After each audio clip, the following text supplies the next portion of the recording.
Fala pessoal, sejam bem-vindos à nossa segunda e última aula da Ion School Online desse curso de Introdução à Bíblia. Nós conseguimos! Depois de todos esses meses passando livro por livro da nossa Bíblia, hoje nós estamos completando ela, fechando com chave de ouro, falando a respeito desse livro maravilhoso chamado Apocalipse em português, que vai falar a respeito da revelação de Jesus Cristo, que é aquele grande e maravilhoso livro que por muito tempo foi visto como um mistério, foi visto como um livro de dar medo. Quando se falava de Apocalipse, as pessoas já pensavam em destruição, anticristo 666, se pensava em fim do mundo, apocalipse zumbi, mas na verdade, louvado seja Deus que esse livro está voltando a ser lido em todas as congregações do Brasil, com o entendimento daquilo que João fala lá no capítulo 1, dizendo que este é o livro da revelação de Jesus Cristo. Não é o livro da revelação do anticristo, não é o livro da revelação da destruição,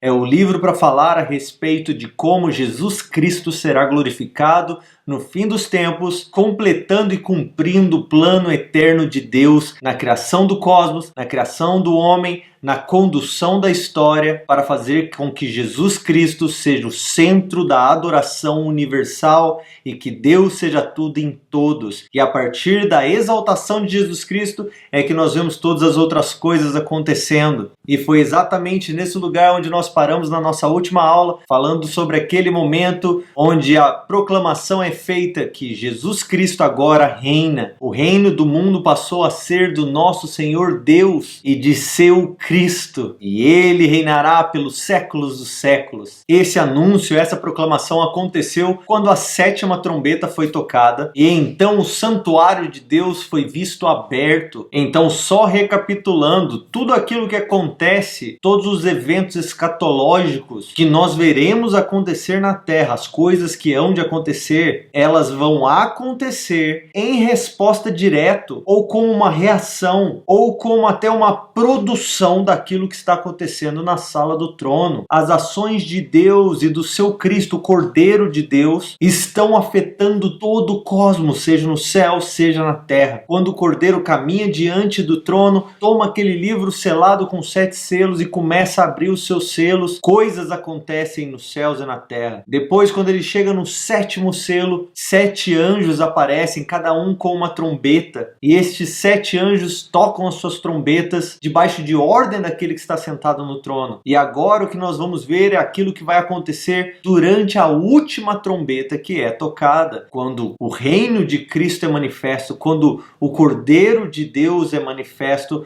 para tomar o seu reinado.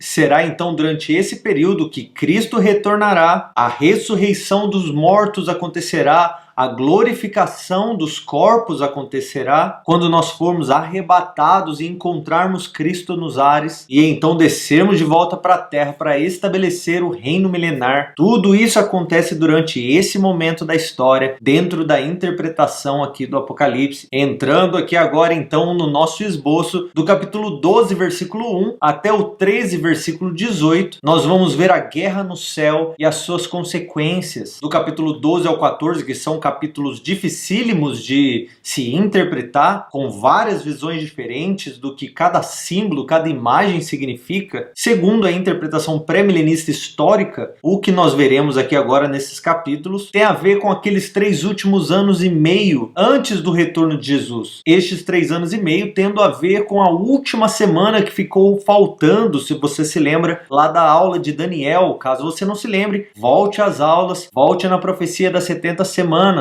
Dessas 70 semanas, ficou faltando uma semana. Essa uma semana quer dizer 7 anos. Estes 7 anos são divididos em 2. Os primeiros 3 anos e meio da tribulação e os últimos 3 anos e meio de grande tribulação antes do retorno de Jesus. Aqui no capítulo 12, então, muitos vão discutir a respeito de o que significa e quem é essa mulher vestida de sol com a lua sob seus pés. Alguns vão dizer que essa mulher é Maria, porque foi ela quem deu à luz a Jesus, o Messias. E os outros filhos de Maria são a igreja, que também seriam filhos de Maria. Já outros vão dizer que essa mulher é a igreja, e é a igreja independente de Israel. Ela que teria trago à luz Jesus, e os filhos da igreja que serão perseguidos pelo dragão. Outros vão dizer que essa mulher é na verdade Israel, e as 12 estrelas sobre sua cabeça são as 12 tribos de Israel, e isso como um tipo de eco de Gênesis 37, daquele sonho que José teve. O filho dessas 12 tribos, o filho dessa mulher, Israel, seria Jesus, e os outros filhos seriam aqueles que restaram de Israel, e são eles que são perseguidos durante toda a história pelo dragão e pela besta no capítulo 13. Agora, em relação às bestas do capítulo 13, elas são as ferramentas na mão de Satanás, do dragão, os meios pelo qual ele fará sofrer todos os filhos da mulher. Essas duas bestas aqui é bem legal notar que elas são muito similares, ou elas nos fazem lembrar as duas bestas de Jó 40 e 41. A besta do mar, Leviatã, e a besta da terra, Behemote, que se opõem a Deus. Mas segundo o texto de Jó, as duas existem para cumprir o propósito de Deus. Da mesma forma, aqui no livro de Apocalipse, esses dois seres, essas duas imagens, já estão sendo declaradas a sua existência, e o seu fim já está escrito e declarado também. Então, seja lá quais artimanhas elas vierem a criar para destruir, para fazer o povo de Israel, o povo de Deus sofrer, na verdade, tudo que elas estiverem fazendo estará, na verdade, cumprindo o propósito de Deus. Mesmo que elas se oponham a Deus, ainda assim, essa oposição contra Deus e contra o povo de Deus é segundo o propósito de Deus, para a exaltação de Jesus, para a exaltação da justiça de Deus e para a salvação do povo de Deus no final dos tempos. Essa primeira besta, a besta que sobe do mar, esse mar aqui representando os povos, as nações da terra, essa primeira besta é o anticristo, que é uma adaptação lá de Daniel 7, quando os animais saem do mar grande. Essa aqui então é a besta de Daniel 7, versículo 7, versículo 20, versículo 24. Lá no capítulo 13, versículo 2, então, João vai nos dizer que essa primeira besta, o anticristo, ele era semelhante a um leopardo, que lá na visão de Daniel representava a Grécia. Só que esse leopardo também tinha pés de urso, que na visão de Daniel representavam a Medo-Persa. Mas a boca dessa besta era de um grande leão, que na visão de Daniel era a Babilônia. Em outras palavras, essa besta que está saindo do mar, o anticristo, ele é um ajuntado, ele é uma mistura de tudo que é pior em toda a história da Terra. O motivo principal do porquê este homem, este ser, é a pior coisa que já nasceu e de que já caminhou sobre a Terra, está lá na declaração do versículo 2, que João diz o seguinte: o dragão deu-lhe o seu poder, o seu trono e grande autoridade. Este homem, então, esta besta, vai caminhar sobre a Terra e brigar e lutar contra o povo de Deus, como Daniel também profetiza, mas ele vai fazer isso sendo a representação humana do dragão, de Satanás. Por isso ele vai ser a pior coisa que já aconteceu. Antíoco Epifânio, Nero, Hitler, qualquer outro imperador, qualquer outro homem de guerra, qualquer outro desbravador, homem maligno que já tenha existido sobre a terra, nenhum deles chega aos pés dessa besta que está por vir. João vai dizer que essa besta tem 7 cabeças, talvez aí uma combinação das 7 cabeças das bestas de Daniel 7. Ele tem 10 chifres e 10 coroas, que também é uma referência à quarta besta lá de Daniel 7, versículo 24, que Daniel chama de uma besta terrível, apavorante, que destrói tudo por onde passa. E João vai dizer que essa besta, de alguma forma, ela é ferida de morte, mas ela vive, ou melhor, ela sobrevive. Então esse fato da besta, o anticristo, ou a aliança das nações do anticristo, ter sido ferida,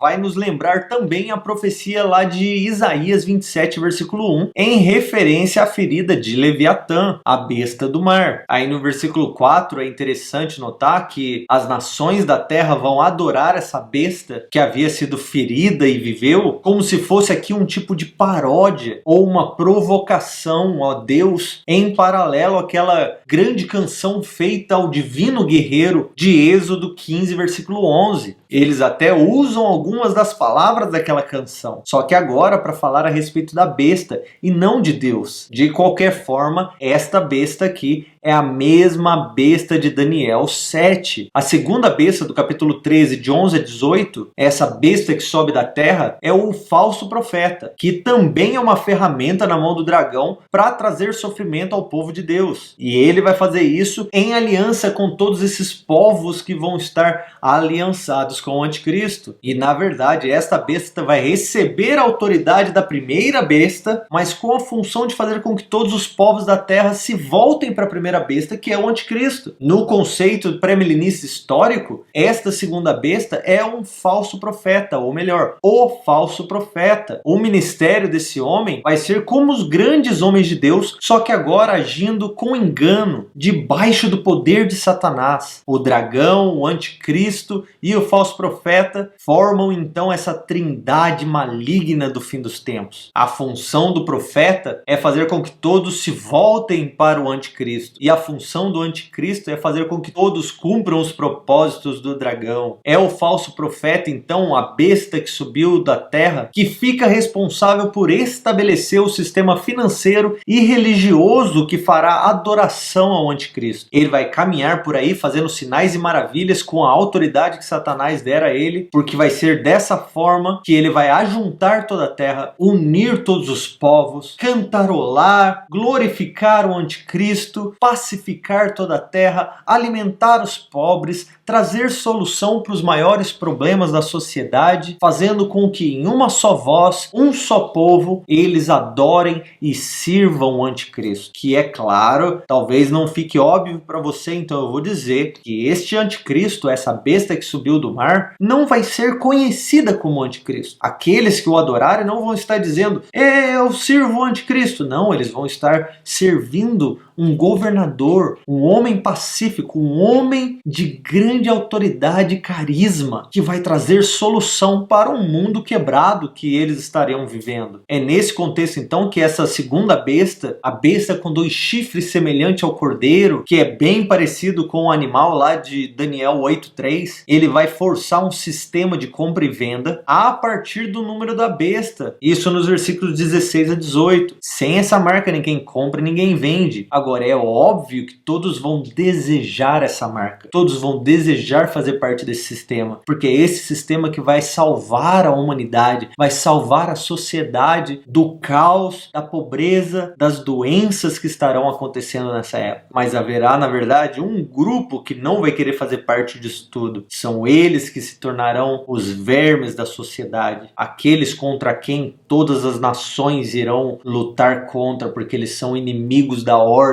e da paz. Quem seriam eles? Eu vou deixar que você descubra a resposta. A respeito desse número da besta, isso simplesmente significa que haverá uma maneira clara e objetiva de nós, a igreja, reconhecermos quem ele é com esse número básico do homem, ou talvez o seu próprio nome vai ter o equivalente numérico ao 666, 666. Isso lembrando que muitas línguas, como por exemplo o hebraico, o grego, o latim, todas essas línguas carregam as letras, têm equivalentes a números. Então, assim como em algumas interpretações este número 666 estaria apontando para Nero, cujo nome tem o equivalente numérico a 666, no futuro, quando o anticristo aparecer, segundo a interpretação pré-milenista histórica, futurista, este homem também terá um nome que nós conseguiremos reconhecer como sendo o anticristo. Mas agora, como João, o autor primário, o autor aqui da Bíblia, não deu muita ênfase para o que significa esse número, para quem ele está apontando, ou na importância da interpretação dele, então nós também temos que ter muito cuidado para não ficarmos aí doidos tentando interpretar, aplicar esse texto em alguma fórmula mágica que vai fazer com que todos descubram quem é o anticristo, porque na hora certa nós saberemos. Agora, passando adiante no nosso esboço do capítulo 14, versículo 1 até o 14, versículo 20, nós veremos o resultado da Guerra Santa, a vindicação e o julgamento. Então, como a partir da última trombeta aqui parece que essas visões fazem parte do período antes daquela trombeta ser tocada, dos últimos 3 anos e meio da grande tribulação, nós vemos aqui então, a partir de agora, aquilo que parece parece ser o momento depois que Jesus aparece nos ares. Essa série de visões aqui, então,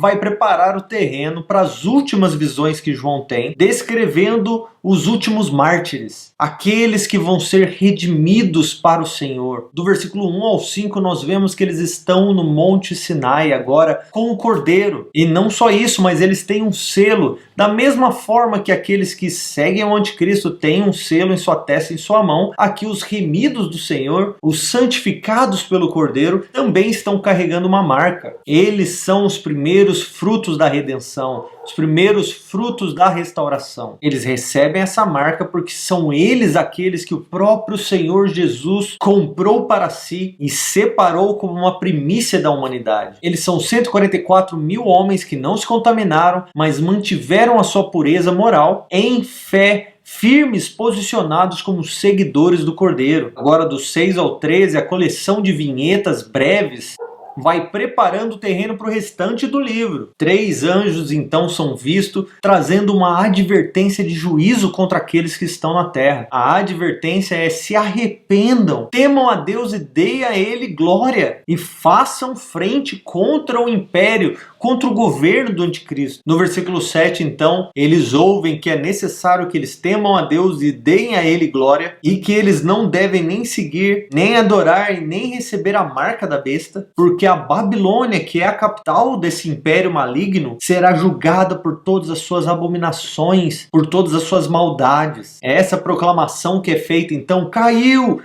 a Babilônia. É uma frase derivada lá de Isaías 21, versículo 9. E este nome, a Grande Babilônia, ela vem da cidade que carrega esse nome, que também aparece lá em Daniel 4, versículo 30. Mas no passado a Babilônia veio, destruiu Jerusalém, destruiu o templo do Senhor e levou o povo de Deus cativo, mas dessa vez não. Dessa vez o povo não será levado cativo. Eles não envergonharão o nome do Senhor, porque o próprio Senhor aparecerá, o próprio Cordeiro fará guerra contra eles. No capítulo 14, do 14 a 17, um anjo vai anunciar a grande colheita que é esperada, a grande colheita escatológica. Esse aqui então é o momento onde o joio e o trigo vão ser separados, aqueles que amam o Senhor e aqueles que não amam ao Senhor. Ele passa a foice na terra e a terra é ceifada. Isso falando a respeito do grande arrebatamento, que Jesus vai dizer que ele dará ordem aos seus anjos e eles recolherão os seus servos dos 4 cantos da terra. Mas o segundo anjo que aparece aqui no versículo 17, ele vai passar foice sobre os ímpios. São eles que serão ajuntados como uvas maduras. São eles que serão lançados no lagar da ira de Deus. No versículo 22 ele diz assim: o grande lagar então foi pisado fora da cidade, e dele saiu sangue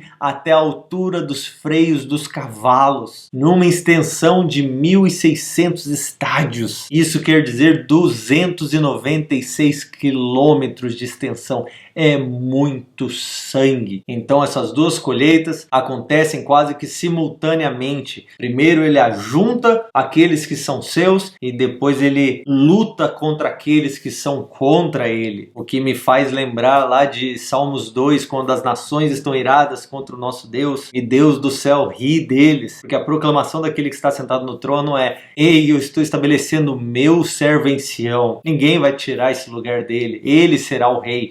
Então beijem o filho antes que a ira venha. Aí no nosso esboço do capítulo 5, versículo 1 até o 16, versículo 21, nós vemos as 7 taças de juízo. E todos esses juízos que virão agora são contra a Babilônia. Ele já juntou os seus santos, ele agora está a caminho da terra. E essas 7 taças são derramadas contra o império da Babilônia, contra o império do anticristo. Do capítulo 15, versículo 1 até o 15:8, nós temos o prelúdio, onde nós vamos ver o anúncio do juízo de Deus contra esse império, contra a impiedade na terra, que oprime o seu povo e faz oposição contra Deus, e vai começar novamente com João lá no céu de novo. Enquanto ele está lá, os mártires, aqueles que vieram da grande tribulação, estão entoando um grande cântico ao Cordeiro, o cântico de Moisés e o cântico do Cordeiro. E isso com uma simples, clara e objetiva declaração desse novo êxodo. A atmosfera do êxodo êxodo é perceptível na menção anterior, no capítulo 15, versículo 1, das pragas, que sem nenhuma dúvida são modeladas a partir das pragas do Egito. E logo depois delas nós vemos a menção do tabernáculo. O primeiro êxodo tirava o povo da tirania lá de Faraó, da maldade sob a qual eles estavam sendo oprimidos, mas o segundo êxodo tirará o povo de Deus da tirania maligna do anticristo. E dessa vez eles não estão mais indo para um deserto, eles estão a caminho da Nova Jerusalém, da cidade santa, da terra prometida, para onde eles viverão por toda a eternidade. Do 16:1 até o 16:21 é onde nós vemos a Babilônia sendo julgada. Essas desgraças todas vão ecoar as trombetas, só que dessa vez não tem aquela ideia de 1/3 foi atingido, toda a terra vai ser atingida. Como nas 4 primeiras trombetas, então, as primeiras taças são adaptações das pragas do Egito, e a terceira praga, que é a água sendo transformada em sangue, recebe uma resposta imediata aqui da regra olho por olho, porque o anjo das águas vai virar para Deus aqui, no meio daquele julgamento pesado sobre a terra. Ele vai virar para o Cordeiro, ele vai virar para Deus e vai dizer assim: justo és tu, que és e que eras, o santo, porque julgaste todas essas coisas, porque eles derramaram o sangue dos santos, o sangue dos profetas, mas agora tu deste a eles de beber do sangue também. Aí depois disso a série de 2 continua nesse mesmo tema. O interlúdio nesse caso seriam os versos 15 e 16,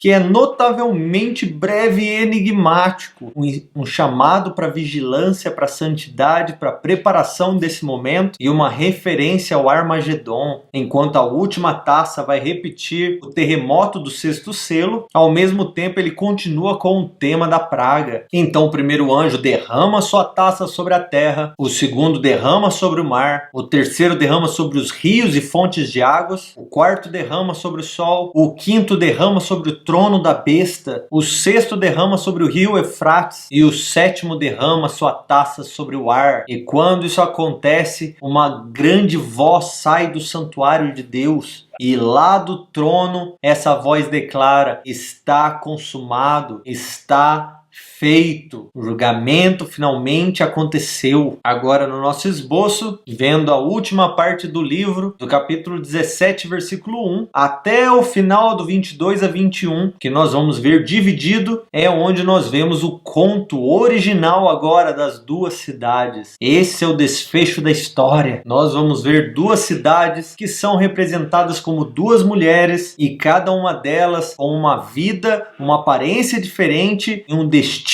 diferente. A Babilônia, que é o governo do anticristo, é descrita aqui como uma meretriz bêbada, e a Nova Jerusalém, que é a igreja de Cristo, é descrita como uma noiva bela e santa. É assim então que nós vamos ver essa diferenciação do julgamento e juízo de Deus contra a Babilônia e contra o governo ímpio do anticristo, e a salvação, redenção e glorificação dos santos. Nós vamos ver então tanto o começo dessas 2 cidades, no capítulo 17, versículo 13, e no 21, versículo 9 e 10, quanto também ver o fim dessas 2 cidades, no capítulo 19, versículo 9 e 10, e no 22, versículos 7 a 9, enquanto a meretriz bêbada é destruída lá no deserto, no 17, versículo 3, a outra cidade, a grande e bela Nova Jerusalém, a Jerusalém celestial, é vista como um monte alto, brilhante e glorioso, lá no capítulo 21, versículo 20, dividindo essa última parte do livro então no nosso esboço, começando com o capítulo 17, versículo 1, até o 18, versículo 10, quando nós vemos o julgamento de Deus contra a meretriz. No capítulo 17, então, o que nós vamos ver é uma descrição do governo, do império maligno do anticristo, esse sistema extremamente financeiro e religioso ao mesmo tempo. Ele vai ecoar várias das descrições feitas a Tiro, a Babilônia, como por exemplo lá em Isaías 23, versículo 15 ao 18, e Jeremias, versículos 6 e 7. Em relação à interpretação de quem é essa cidade, a Babilônia, o capítulo 17, versículo 9 e o versículo 18 vão nos dar algumas dicas sobre quem é essa cidade, onde ela fica, onde ela se encontra. No 9, João vai explicar que essas 7 cabeças são 7 montes sobre as quais essa mulher está sentada. No versículo 18, ele vai dizer que a mulher que vistes é a grande cidade que reina sobre os reis da terra. Então, de alguma maneira, a partir da visão futurista de Apocalipse, esta cidade vai ser o centro da terra no futuro e todas as nações estarão em obediência e submissão a ela. João, então, como um profeta muito ousado aqui, começa a declarar uma profecia ou uma canção fúnebre a respeito da Babilônia. Isso do 18, 1 a 3. Essa canção é em referência a Isaías capítulo 48, versículo 20 e 52, versículo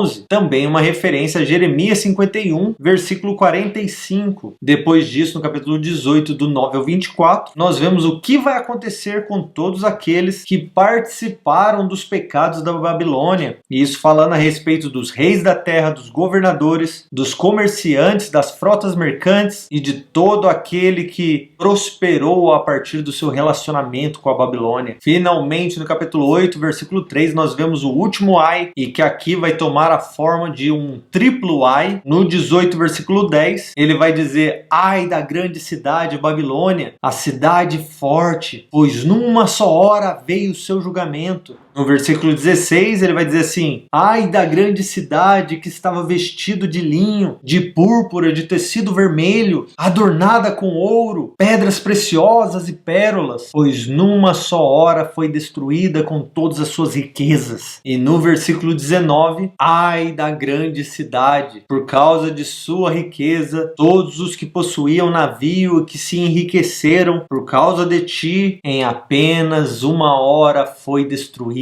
Então, enquanto nós vemos essa proclamação de lamento pela Babilônia, esse lamento é respondido com grande alegria por todos os servos de Deus. No capítulo 18, versículo 20, nós vemos assim: exulta sobre ela, ó céu, exultai também vós, santos e apóstolos e profetas, porque Deus julgou a vossa causa contra ela, enquanto eles choram, que vocês cantem de alegria, porque finalmente o seu sangue foi vingado.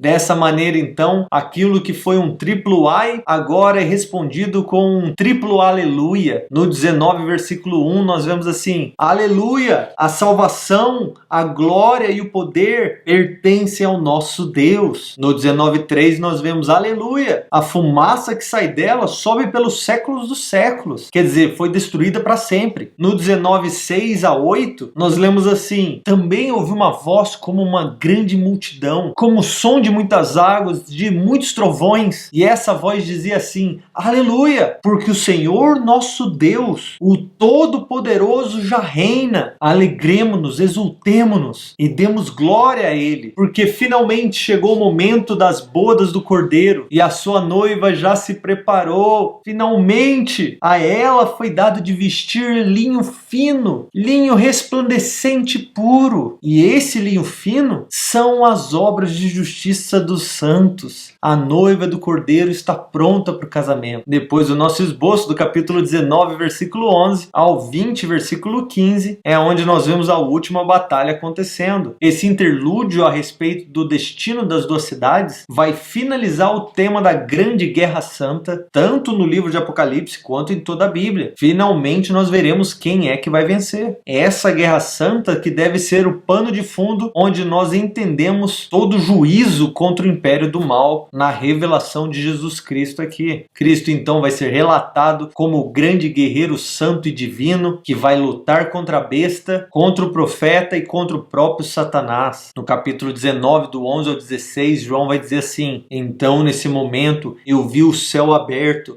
e um cavalo branco. O seu cavaleiro chama-se Fiel e Verdadeiro. Ele julga e luta com justiça. Os seus olhos eram como chamas de fogo. Sobre a sua cabeça trazia muitas coroas e tinha um nome escrito que ninguém conhece senão ele mesmo. Ele estava vestido com um manto salpicado de sangue e o seu nome é o Verbo de Deus. Os exércitos dos céus o seguiam, todos eles montados em cavalos brancos Deus, e vestidos de linho fino, branco e puro. Uma espada afiada saía de sua boca, e com ela ele ferirá as nações, e ele as regerá com um cetro de ferro, e é ele mesmo que pisa o lagar do vinho do furor da ira de Deus, Deus Todo-Poderoso. No manto e sobre a coxa está escrito: Rei dos Reis e Senhor dos Senhores. Esse é o guerreiro, esse é o juiz, este é o noivo. Ele não se parece nada com um simples cordeirinho mais. Ele não se parece mais com um simples servo. Ele agora aparece como alguém furioso,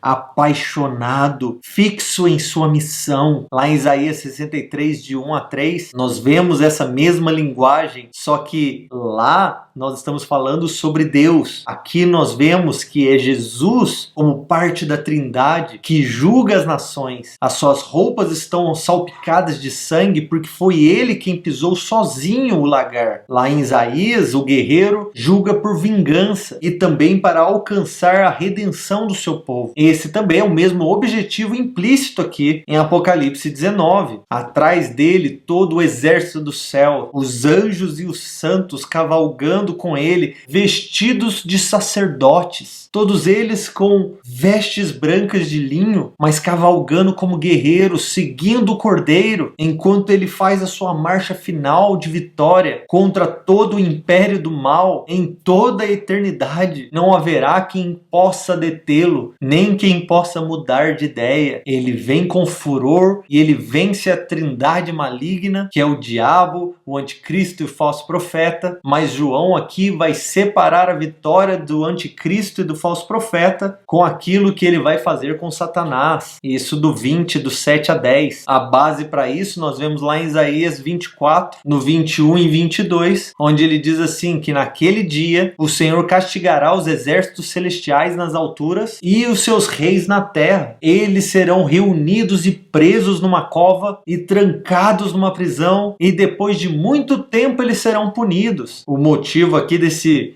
muito tempo é que Satanás é preso no abismo, no poço sem fundo, e ele fica lá preso por 1000 anos, que é o chamado milênio, o governo literal e físico de Jesus Cristo na Terra. E eu gosto de deixar claro, eu gosto de citar isso para que você tenha uma perspectiva correta em relação a essa guerra santa, em relação a esses fatos escatológicos que estão para acontecer. O grande inimigo dos santos, o grande opositor, o grande acusador, o diabo, o dragão, tão poderoso que Jesus Cristo nem suja suas mãos com ele, tão poderoso que Jesus manda um anjo aprisionar Satanás e lançar ele no poço, lançar ele no abismo. Se ele fosse tão poderoso, seria necessário o grande guerreiro Jesus fazer isso. Mas não, Jesus dá ordem para um anjo fazer. Então, enquanto o diabo agora está lá preso, o milênio literal e físico de Jesus Cristo é inaugurado na terra. Lá no capítulo 20, versículo 4, nós entendemos isso de maneira mais clara, quando João diz o seguinte: então eu vi tronos e foi dado o poder de julgar a todos aqueles que nele se assentaram. E aí eu vi a alma daqueles que foram degolados, foram mortos por causa do testemunho de Jesus e da palavra de Deus, os que não adoraram a besta, nem a sua imagem, nem receberam o seu sinal na testa nem na mão. Eles reviveram e reinaram com Cristo durante 1000 anos. No capítulo 20, do 8 ao 10, ele diz assim: depois então do milênio, desses 1000 anos, nós vemos que Satanás é solto. Aí do versículo 8 ao 10, nós vemos como Satanás vai reunir as nações, enganando elas para que lutem contra o Cordeiro, contra a cidade santa, que é um cumprimento lá de Ezequiel 38 e 39, que previa que Gog e Magog e as nações se ajuntariam para a guerra contra Israel novamente. Junto com essa passagem, é muito importante que você também leia Zacarias de 12 a 14 e Sofonias 3, que dão um pouco de contexto para essa batalha. Essa confraria maligna aqui então que se levanta no final do milênio é o único inimigo que vai se levantar contra os santos e contra Deus desde o retorno de Jesus para toda a eternidade. E é muito importante entender que o fim deles será simples e rápido. No 20, versículo 9, diz assim: eles subiram por toda a extensão da terra e cercaram o acampamento dos santos e a cidade amada, mas desceu fogo do céu e as devorou. enganou. No versículo 10 diz: e o diabo que as enganava foi lançado no lago de fogo e enxofre, lá onde estão a besta e o falso profeta, e eles serão atormentados dia e noite pelos séculos dos séculos. Aí o evento final vai ser o julgamento de todas essas pessoas que participaram do império das trevas, que seguiram a besta desde a criação do mundo, porque seguir a besta não começa com a aparição do anticristo, mas começa lá na criação com o espírito do anticristo em rebelião contra Deus. Este é o trono de juízo de Deus. Todos aqueles que, sabendo de Deus, ignoraram Deus, ouvindo sobre Deus, ridicularizaram Deus, viveram suas próprias vidas como pertencentes a si próprios, a si mesmos. Tanto eles quanto a morte,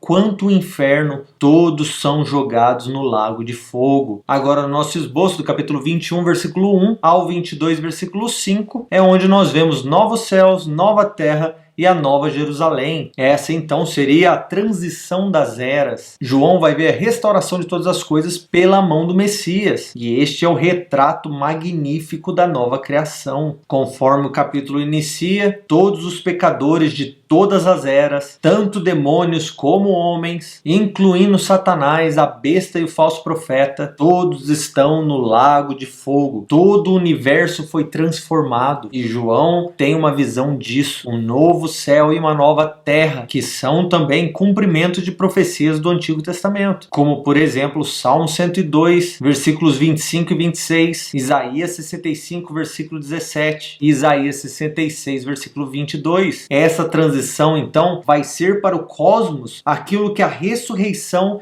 e a glorificação dos corpos foi para os humanos. Esse momento de redenção, de transformação, de santificação eterna. João vai nos explicar que essa nova terra não vai ter mar e o próprio Deus vai ser o templo da existência de todas as coisas. E para mim a passagem chave dessa nova era são os versículos 4 e 5, onde ele diz assim: o tabernáculo de Deus está entre os homens e agora ele habitará entre eles. Ele não vai morar mais lá no alto, ele não vai estar separado dos homens, ele fará sua habitação entre os homens. Eles serão seu povo e Deus mesmo, o próprio Deus, estará com eles. Ele lhes enxugará dos olhos todas as lágrimas, e não haverá mais morte, nem pranto, nem lamento, nem dor, porque as primeiras coisas já se passaram. O grande alvo do plano de Deus então é esse: habitar com o seu povo, fazer morada neles, fazer morada entre eles, fazer morada ao redor deles. A presença de Deus então enche literalmente e completamente o novo céu e nova terra. Agora no capítulo 21, do 9 até o 27, João vai descrever a visão que ele teve da cidade celestial, que ao mesmo tempo que é vista como uma cidade, é vista também como uma noiva, a noiva do Cordeiro. Da mesma forma que Isaías vai falar sobre Sião com linguagem de casamento também. Eu até penso em Isaías 62, quando ele declara que Jerusalém será chamada Éfzeba, que significa o meu prazer está nela, e Beulá, que significa a casada. Nós vemos também que Ezequiel 43, versículo 7, ecoa e se cumpre aqui também. Lá diz assim: filho do homem, este é o lugar do meu trono e o lugar da planta dos meus pés. É aqui que eu habitarei entre os israelitas para sempre. E os da casa de Israel não mais contaminarão o meu santo monte, nem eles, nem os seus reis, com todas as suas prostituições e com os cadáveres dos seus reis, nos seus altares idólatras.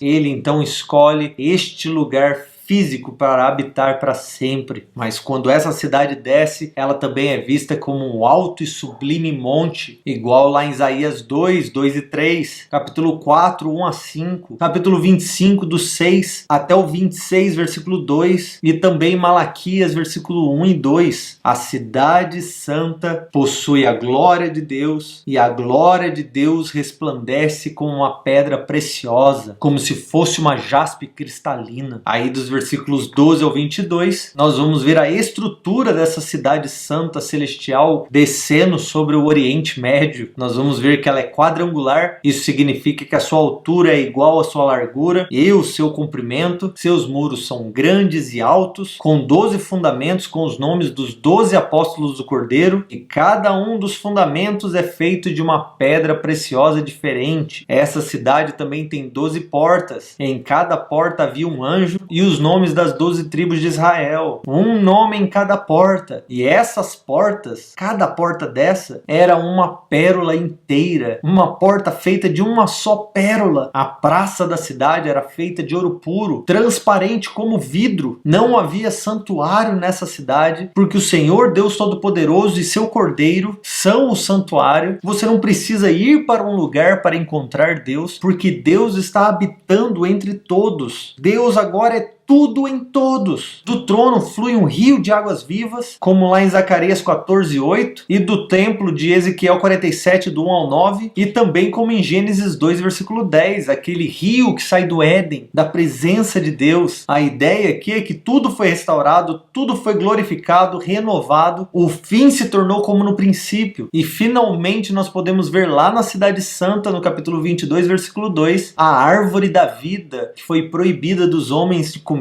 Os homens agora terão acesso à árvore da vida, e o efeito que a árvore da vida causa é vida. Mas segundo João 17:3, a vida eterna é isto: conhecer a Deus, Deus Todo-Poderoso, o único verdadeiro Deus, e a Jesus Cristo a quem Ele enviou. E nesta cidade santa, em uma nova terra, é onde os homens habitarão com seu Deus e com seu Cordeiro, que é o noivo da igreja, de eternidade a eternidade. No capítulo 22, do 3 ao 5, João vai dizer assim: ali naquela cidade jamais haverá maldição. Nela estará o trono de Deus e do Cordeiro. Seus servos o servirão. Eles verão a sua face. Na testa deles estará o seu nome. Não haverá mais noite e nem precisarão de luz, nem de lâmpada e nem do sol, porque o Senhor Deus os iluminará e eles reinarão pelos séculos dos séculos. E por último, finalizando a nossa aula de Apocalipse, no nosso esboço do capítulo 22, versículo 6 até o 22, versículo 21, é onde encontramos o epílogo do livro. Essa passagem final, então, pode ser considerada um verdadeiro epílogo, no sentido que ele vai ecoar muitos dos temas lá do prólogo, servindo como uma conclusão perfeita, apropriada para essa visão e para toda a Bíblia. João vai exortar os seus leitores originais, então, e nós também, a participarmos do grande futuro de Deus por meio de Jesus Cristo, Cordeiro de Deus, confiando que Ele é fiel para cumprir tudo aquilo que Ele prometeu, em segurança e esperança de que Ele tem o melhor em vista para nós. João então vai advertir os seus leitores de que todas essas palavras a respeito da revelação de Jesus Cristo e das coisas que em breve vão acontecer, de que elas devem ser guardadas e obedecidas, porque Jesus em breve voltará. No capítulo 22, versículo 10, o anjo vai ordenar João, não cele as palavras dessa profecia, querendo dizer que essas palavras ou os eventos futuros que antes estavam ocultos ou que eram mistério, agora podem e devem ser compreendidas e conhecidas. O contrário do que havia sido dito lá para Daniel, em Daniel capítulo 12. Aí no versículo 11 nós vemos um paralelo com Daniel capítulo 12, versículo 10, que em Daniel vai dizer assim: muitos se purificarão, se embranquecerão, serão refinados, mas os ímpios agirão com impiedade, e nenhum deles entenderá, mas os sábios entenderão. E aí o paralelo no capítulo 22, versículo 11 diz assim: quem é injusto continue em injustiça, quem é impuro continue na impureza, quem é justo continue praticando justiça, e quem é santo continue se santificando. E aí no versículo 12 nós temos outro paralelo, mas dessa vez um paralelo de Isaías. Lá em Isaías capítulo 40, versículo 10 vai dizer assim: eis que o Senhor vem com poder, e eis que sua recompensa está com ele, e sua obra está diante dele. Aí no versículo 12 aqui do capítulo 22 de Apocalipse diz assim: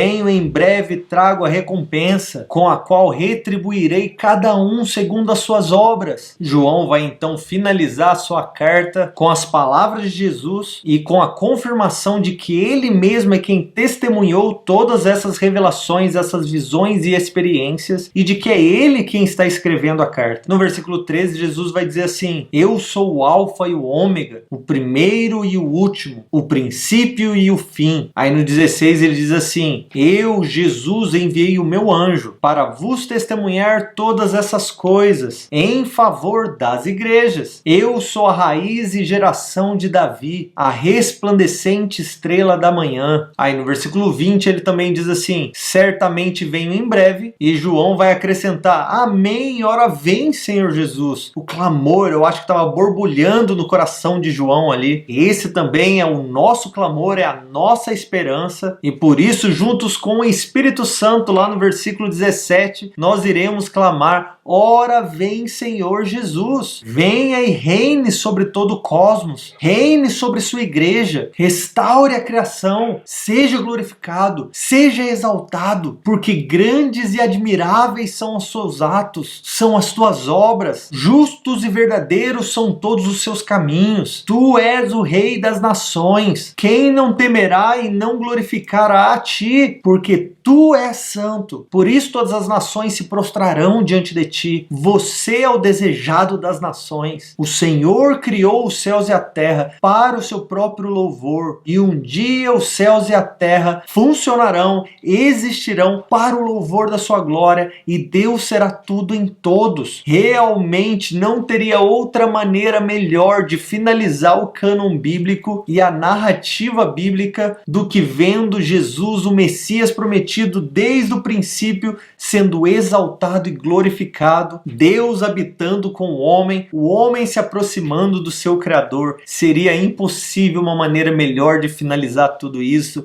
e finalizar o nosso curso. Então eu quero te convidar que você feche os seus olhos e faça essa oração comigo, agradecendo por tudo aquilo que o Senhor nos deu nesse período de estudo e por aquilo que está por vir, para que o Senhor nos guarde e nos dê sabedoria enquanto nós nos aproximamos do dia da sua manifestação. Pai, nós te glorificamos o teu Filho Jesus, enquanto nós estamos diante de ti pedindo que o Senhor nos dê o espírito de sabedoria e revelação, para que não somente venhamos alimentar a nossa mente, o nosso conhecimento, mas que o nosso coração gelado, posicionado diante do fogo da sua paixão e do seu zelo, nós venhamos ser aquecidos, venhamos ser vivificados, cheios do teu Espírito para amar as Escrituras, amar a ti, te servindo da maneira correta, te servindo com todo o coração, com toda a nossa mente, com tudo que somos, com tudo que temos, tanto hoje quanto amanhã, até o dia da manifestação de Jesus Cristo, onde nós seremos um contigo e seremos um com todos os outros que carregam o seu nome, em nome de Jesus, Senhor. Eu espero que você tenha gostado, eu espero que esse curso tenha edificado a sua vida, e eu oro para que o Senhor use você agora para alcançar outras pessoas e levar outros ao conhecimento das Escrituras e ao conhecimento de Deus. E é assim que nós vamos finalizar essa aula do livro de Apocalipse